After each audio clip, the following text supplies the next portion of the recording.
anggota Detasemen 88 itu tertangkap tangan. Saya mau ngomong hukum supaya nggak fitnah.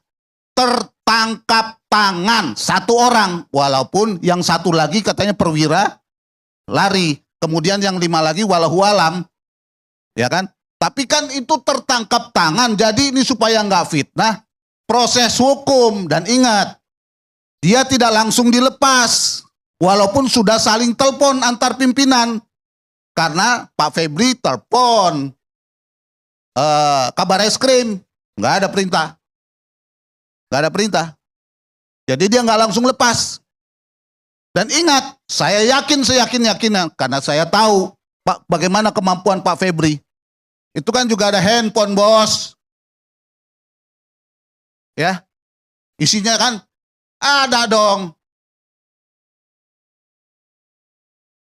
Harusnya ini semua diproses, tertangkap tangan. Apalagi yang menangkap adalah polisi militer yang menjadi bagian dari penegak hukum di kalangan militer. Ya, tapi kan yang tertangkap ini polisi, sipil katanya. Ya inilah. Melawan orang bersenjata harus begini. Ya, ini jadi jelas supaya connect nanti apa yang dijelaskan oleh Ibu Koni. Ya, biar semuanya agak jelas ini. Nah, dengan segala rasa hormat saya pada institusi kepolisian, kami ini bertahun-tahun biasa, Pak, ngadepin brimob yang disuruh-suruh. Biasa. Ya, diorder oleh perusahaan-perusahaan swasta untuk ngadepin kita di lapangan. Itu biasa. Saya kenyang, Pak. Apalagi kalau kita bicara di daerah-daerah konflik. Pengalaman saya bertahun-tahun, berpuluh tahun bahkan, saya biasa ngadepin ini semua. Ya, tapi pertanyaannya apa kita mau biarkan ini semua? Enggak, proses itu. Jadi yang tertangkap tangan, proses. Kan ada yang menangkap. Ada yang menangkap, Pak. Polisi militer kapasitasnya loh. Dan pasti kalau itu sudah ditugaskan untuk mengawal pejabat selevel bintang 3, Pak Febri, pasti pengawalnya nggak sembarangan dong. Apalagi berani nangkap. Ya dong. Dan saya kira tinggal diproses aja itu. Bagaimana? Jadi jangan penyelesaiannya ke istana. Masa penyelesaiannya ke istana, orang persoalannya juga sampai ke sono? Masa begitu? Jadi ini harus ditindaklanjuti ini. Jangan kalau giliran ke kita-kita semua, wah, dicari kesalahannya dan apalagi tertangkap tangan. Pak Bonyamin Saiman. Ini udah tertangkap tangan loh. Proses. Kalau ini tidak diproses dalam posisi tidak tertangkap tangan, maka yang terjadi adalah obstruction of justice. Ya.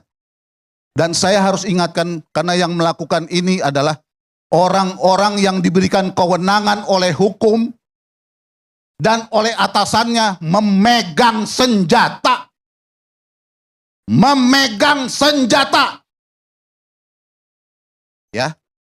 Semua boleh bilang, oh nggak ada apa-apa. Ya. Tapi itu kan tinggal tunggu aja sebenarnya.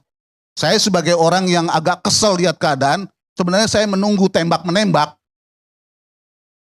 Ya, kayak kejadian di Batam. Langsung tembak-menembak gara-gara minyak. Kita ngomongnya harus agak jelas lah. Ya. Nah, ini yang harus kita tuntut dan kita dorong. Kalau ini kita tuntut dan kita dorong, maka ketakutan pemberitaan, ya beritanya naik, medsos doang yang memunculkan seperti yang dikatakan Pak Karni, sudah bisa kita buka, walaupun tekanan lebih lanjut, orang-orang yang melakukan investigasi, ntar tunggu lo, tanggal mainnya lo, kena lo semua lo.